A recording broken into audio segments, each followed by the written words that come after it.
Yo, what in the actual is going on out here in Cali, man? Last year my rent was $925. I just opened up this letter and it says your new rent amount is $2,300 starting on the 1st.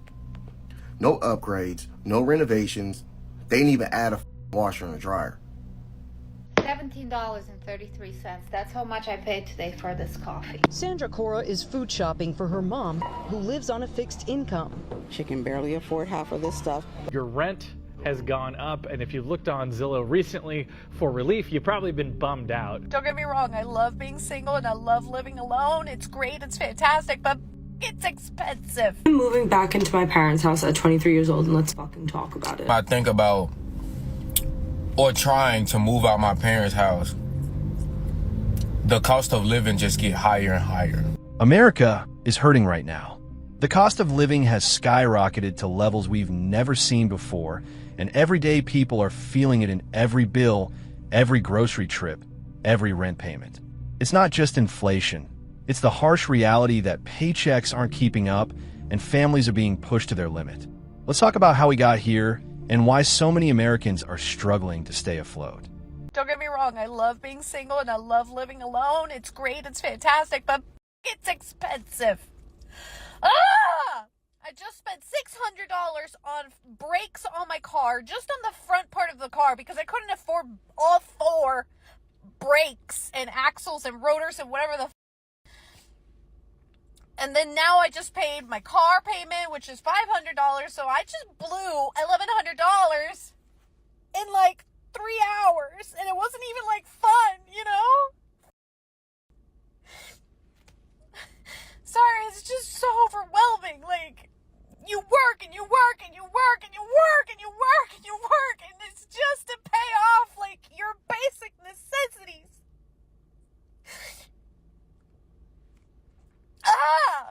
And you can't, like, in this city that I live in, public transport, please. If I were to do public transport, it's like asking to get rate, and I really shouldn't be crying because now I have to go to another work event, and now I'm gonna be all puffy. I'm just, living is so expensive. Just keeping yourself alive and floating is so expensive. And what I was saying before I was rudely interrupted is if I were to take public transport here, especially for my job requires a car. I have to have a bunch of that I have to lug with me for work. And I can't do that with public transport. I'm venting. Inflation sucks. Just living in America sucks. Living alone sucks. It's great, but it sucks. Because you have to front all the expenses by yourself. I need a husband just so that I can live. So we can split the bills. Your rent has gone up, and if you've looked on Zillow recently for relief, you've probably been bummed out. Got a bad case of the I can never move agains. You're not imagining it. A study finds that for the first time ever, rent is unaffordable for half of all U.S. renters. The study from Harvard finds rents went way up during COVID. Half of renters paying more than 30% of their income on rent. 25% of people pay more than 50% of their income on rent. The study author told NPR, even though rents have started to come down in some expensive areas, people most in need are not seeing a lot of relief. She says new apartments on average are more than $1,400 a month. Now remember, this is nationwide. She adds that millions of low-cost apartments have been wiped off the market. Average cost for an apartment in LA County is $2,700 a month, although that is down about $300 since last year. It is still nearly twice the national average. What's a young college graduate to do? Stay home. Yeah. Live at home. I guess so. Yeah. ADU Build in the a nest back. egg. I mean, yeah. But this should be no surprise because everything has gone up. Everything is super expensive. And with that, you ask a landlord how much it costs them to get a sink fixed, to get, the apartment re-cleaned and painted. Everything is through the roof. Learn how to do it yourself. Yeah. There you go. Especially if you're a homeowner. Yes. Yeah. Unreal. Sandra Cora is food shopping for her mom, who lives on a fixed income. She can barely afford half of this stuff. Like, do you pay your rent or you buy food? Everyday staples saw significant cost increases in the last year. Coffee up nearly 15%, ground beef up just over 11%. Egg prices hit by avian flu are falling, but still up more than 16%. My budget has become double for food shopping. Food prices behave in a way that I describe as rockets and feathers. Ricky Volpe is a professor of agribusiness at California Polytechnic State University. Food prices rise quickly as a result of upstream costs, but they come down slowly, if at all. He says tariffs on aluminum and steel implemented in March are impacting the price of groceries now. They're showing up in higher costs for canned foods and beverages, but in less obvious ways too. Steel is absolutely essential to food manufacturing, processing, storing, and transportation. One bright spot about U.S. food supply, only about 10% of grocery store food is imported and now subject to further tariffs. America is struggling in a way we haven't seen in years. The cost of living is at an all-time high, and people are feeling the pressure from every direction. Rent is going up faster than wages. Groceries are almost double what they used to be, and even basic bills are draining people's entire paychecks. Families who used to live comfortably are now cutting back on everything, and younger people are wondering if they'll ever be able to afford a decent life. Every day, it feels like the dollar is stretching thinner and thinner, and people are working harder just to stay exactly where they are. This is the reality for millions of Americans right now. I'm moving back into my parents' house at 23 years old, and let's fucking talk about it. I got this apartment about a year ago, and I had just graduated college. I graduated with a Bachelor in Arts of Psychology with a minor in creative writing and English. Now, Yikes. I'm sorry, but a 4-year psychology. Yikes, yikes, yikes, yikes. Let's just see what she's about to say. I think I know where this is going. Now, I'm sorry, but a 4-year psychology degree is absolutely useless unless you go forward with it. I didn't have money nor time to go forward with it, so I wanted to get straight into the job field, and I could always go back to school. So I went and I got a sales job, a corporate sales job, and it was obviously... Which, I mean, in sales, the psychology, it might have worked out. 9 to 5, every single day, Monday through Friday, and... If anyone who works in sales knows that your first year absolutely sucks. I could not afford my own rent and my student loan payment just on the salary alone. It was around $47K, just to be fully transparent. It wasn't around, it was $47K, sorry. And before anyone fucking says, oh, dude, you weren't working. I worked 7 days a week. I got a part-time job serving on the weekends. So I would do Monday through Friday, 8 to 5, working in Jamaica, Queens, man, and going door to door. Not a good area, especially when you don't know how to parallel park, because I'm from Long Island. Anyways... Going there Monday through Friday, I would drive back in around 2 hours worth of traffic, and then on Saturday and Sunday, I would go and serve at a restaurant all day a double. And that still was barely getting me by. So I hated the job so much, and I was like, okay, this is like, I could make this somewhere else. I might as well find another job. I've wanted to be a teacher for a while now. I haven't been able to afford to go back to school. So I'm now a preschool teacher, right? Which I work Monday through Friday, actually 8 to like 6 o'clock sometimes. It really depends on the day. Usually it's 5:30, but 6 o'clock. And you gotta catch that, y'all. She's working until 6 p.m. in a daycare. We're talking, these kids are under 4 and under 5. People have to leave their kids in daycare until 6 p.m. just to work, just to make ends meet. There's something wrong with that, man. That's crazy. Is how it goes. I also keep that serving job on the weekends because I cannot afford to live. I cannot afford to live. I do not hang out with friends. I don't go out very often. I'm also not a drinker, so I don't go out and anything like that, right? I still cannot afford to live. I'm draining my savings, which I don't want to be doing in my 20s. I'm 23 years old. I want to be building my savings at anything. So I decided to move back with my parents for a year. I was very against it. Smart. Because me and my parents, we get along, but from a distance. But it was my last option, and the cost of living is absolutely insane despite working 7 days a week. If I even tried to get another job, it would have to be an overnight shift somewhere. That's not manageable when I have to get up as early as I do. It makes me mad when people say, oh, like, Gen Z is so lazy. I promise you I'm the least thing from lazy. I have a crippling fear of not doing enough. I actually hate not having something to do. I can't just relax and watch TV. You don't live here anymore. No, it's the first time I've been back. They say you can't go home again. Few know that better than Susan French. How do you feel being back?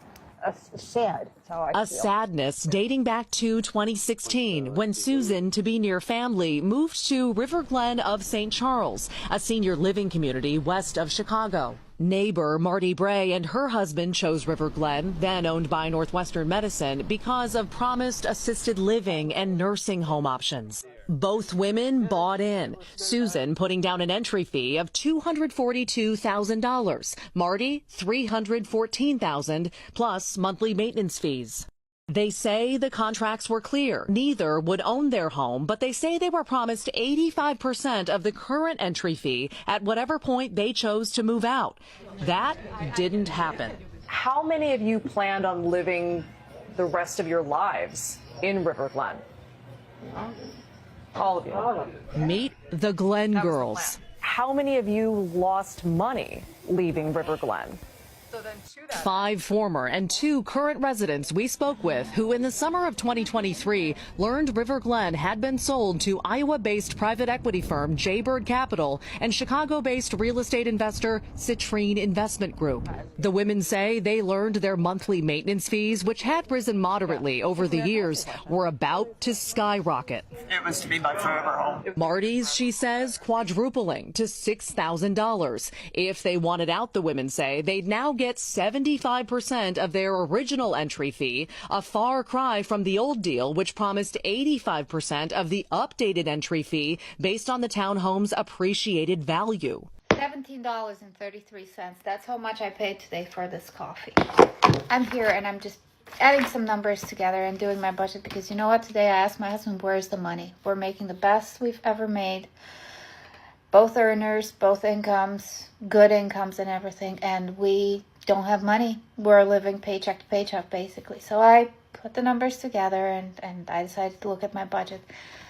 On June the 2nd, 2023, and I'm going to try to insert somewhere here the photo I took a shot of, how much I paid for it. On June the 2nd, 2023, the same exact coffee was $9.92. It's almost doubled in 2 years.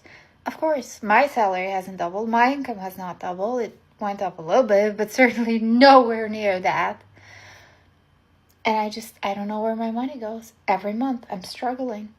Pretend I'm not eating a toaster strudel. That is super exemplary of everything I'm about to say right now. But me and my friends are in our 30s. We're college educated.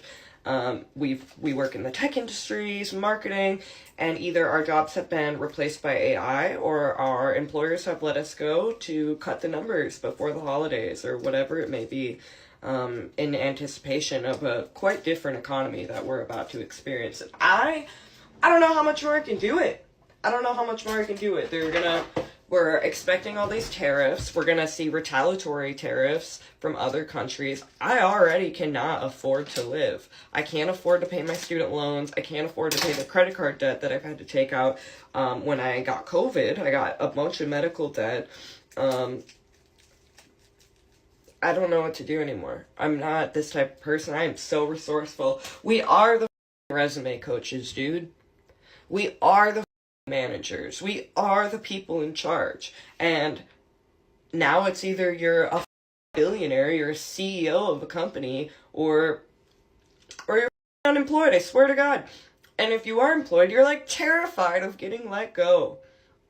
My friends and I are looking around at each other. We're like so smart. We've always had our together. We've always had money. Like we're all depleted. We're like beyond depleted. And I don't know how much worse it could possibly get. Wow. This is heartbreaking, but it's also the reality for so many people right now. You can literally hear the exhaustion in her voice. And it's not because she's weak. It's because she's carrying the weight of a system that keeps failing people who did everything right. These are college-educated adults, people with careers, people who are told, work hard, get a good job, and you'll be fine. And now, their jobs are being cut before the holidays, replaced by AI, or eliminated to save a few dollars for shareholders. These aren't lazy or unprepared folks. These are the managers, the leaders, the ones everyone else relied on. And the fact that even they're saying, I can't afford rent, I can't afford debt, I can't afford to live, that should tell you how broken things have become. When the middle class is terrified, when people in stable industries like tech and marketing are burnt out, in debt, and scared to lose whatever job they still have, that's not a personal problem. That's a national crisis. I think about or trying to move out my parents' house, the cost of living just get higher and higher. Like, insurance goes up, gas goes up, not to mention the fact that you got to make 3 times the rent of wherever you live at, which is kind of insane because the average person my age ain't even making what I'm making. Not to mention the fact that I check my pay stubs all the time. I'm not making as nearly as what I would make if they ain't take all them fucking taxes out of my checks every 2 weeks. Like, and I just been sitting here thinking, like, cause with me personally, when I moved out, I always wanted to move out by myself or with a significant other. And now I'm starting to realize when people move out, they get roommates. Or they move in college apartments with other people that they don't even fucking know of because the cost of living is too fucking high. How can I get a house these days? How can I get a house, bro? The average house is like 300 bands, you know what I'm saying? And like the average like monthly cost of it is like $2,500 a month. Like that's crazy. Like, it's gonna be very hard to get a house by yourself. That's why a lot of people are getting roommates or they're getting married young and they're combining those incomes. It also really depends on where you live, but we'll get into that. Right.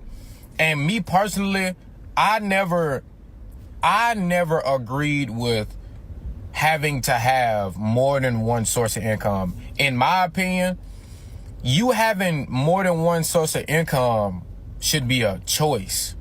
It shouldn't be, I shouldn't need 2 sources of income to fucking survive. I'm 23, bruh. God damn. Man, he looks tired too. I feel you, bro. I feel you. And I would like to say, hey, it gets better. And it might, you know, if you get a better job and you make more, it might get better. But when you start adding children to this, daycare costs, all the child care costs, food for extra mouths, whew, it ain't sweet. Yeah, I am fucking 23. And I'm already like having a midlife crisis for real.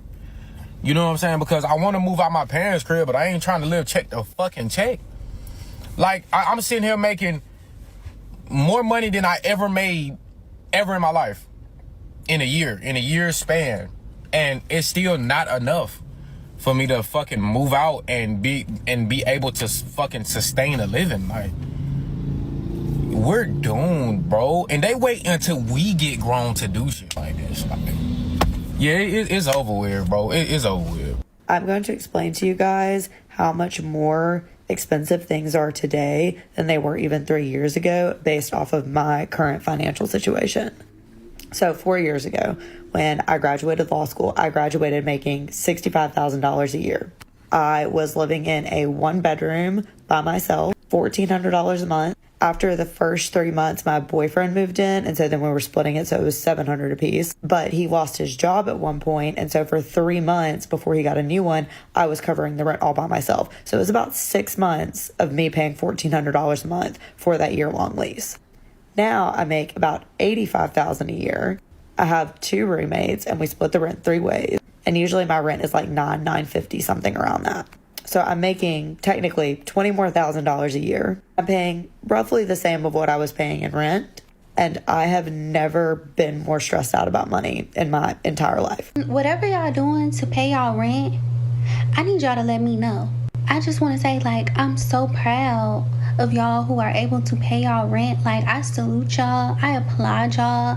I aspire to be like y'all. But I give the fuck up. I give all the way up because this is ridiculous. I cannot afford to get my nails done. I can't afford to get my hair done. I can't afford to get a wax. I can't afford to do anything. I can't afford to go nowhere. I barely got money for gas. My rent is $1,300 for a 1-bedroom, 1 bathroom, probably like 620 square feet. It's little as shit.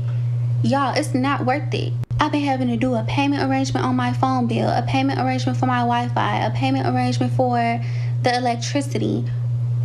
It's to the point where I wake up in a bad mood because I know I ain't got money to do nothing. My friends know not to ask me to do nothing. Don't ask me to go nowhere. Don't ask me, can I buy this? Christmas gifts, it's out the door. I'm not doing any of that. I like being able to have money to go to a restaurant, to have money to give people gifts, to have money to give myself gifts. I don't like this at all. It's ghetto. Not to mention, I have no spouse. I have no government help. I don't have a roommate. It's just little old me. All of you parents that's 40 and over, stop comparing our generation to this new generation. It ain't the same. In 2001, I got my very first apartment. It was a 2-bedroom. It had radiant heat. It had an old window unit in the living room, and all of the windows in the apartment crank. And what I mean by crank, you ever see an old car, and in order to get the windows down, you had to spin the spindle? Yeah. It was $650, and I loved it because in 2001, I felt like I was getting what I was paying for. It makes absolutely no sense to me that landlords and these management companies are leasing those same type of apartments with no upgrades, no changes, or nothing, requiring 3 to 4 times the rent, 200 plus application fees, and 2024 prices that typically starts at like $2,000. Now, I'm not saying we didn't struggle, because we did, but our struggle was nowhere near what the young adults going through now. This is insane. This is one of those things I talk to my friends about, but I've never said publicly. Do you ever wonder how people are affording things? Like, my husband and I do pretty decently. We own a home. We each have a car with car payments. We have a moderate amount of student loan debt. We have 1 kiddo. We live in a rural town outside of Portland, Oregon. I feel like as far as millennials go, we're probably pretty middle of the road. And I think our spending is probably pretty middle of the road too. I budget, I try to watch our bills. We don't do a lot of shopping, but Amazon shows up more than I'd like. But then I see people who are like regular, and by the way, no judgment passing on these. This is just me wondering how this is possible. I see people who are regularly getting their nails done, regularly getting their hair done. They're constantly buying new home decor items. They're constantly buying new clothing that's on trend. Like, I just watched a video of a woman talking about how her costs, for a pedicure are $200 for every pedicure.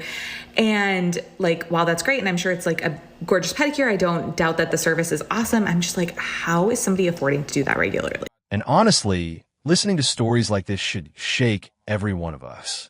Because this isn't just one person venting. This is a generation crying out for help. These are people who did everything society asked of them. They went to college, they built careers, they worked in tech, marketing, management, all the so-called safe fields. And now they're sitting here wondering how they're going to survive the next month. That should terrify all of us. We've reached a point where even the educated, employed, and experienced are drowning. Jobs are being cut to protect profits. Whole departments are being replaced by AI, and the people who keep companies running are being tossed aside like they don't matter. Meanwhile, rent is hitting record highs. Groceries cost more every week. Medical bills pile up after a single illness, and student loans are crushing people before they even get their footing in life. This is more than an economic problem. It's a mental and emotional crisis. People aren't just struggling financially. They're exhausted, they're scared, and they're losing that sense of stability that every human being deserves. When folks who were once confident, resourceful, organized, and secure are suddenly feeling depleted, that's not an individual failure. That's a sign the system is breaking. But here's the thing, talking about it matters. Sharing these stories matters. Because the more we expose what's really happening, the harder it becomes for those in power to pretend everything is fine. It's not fine. And until we admit that openly, nothing will change.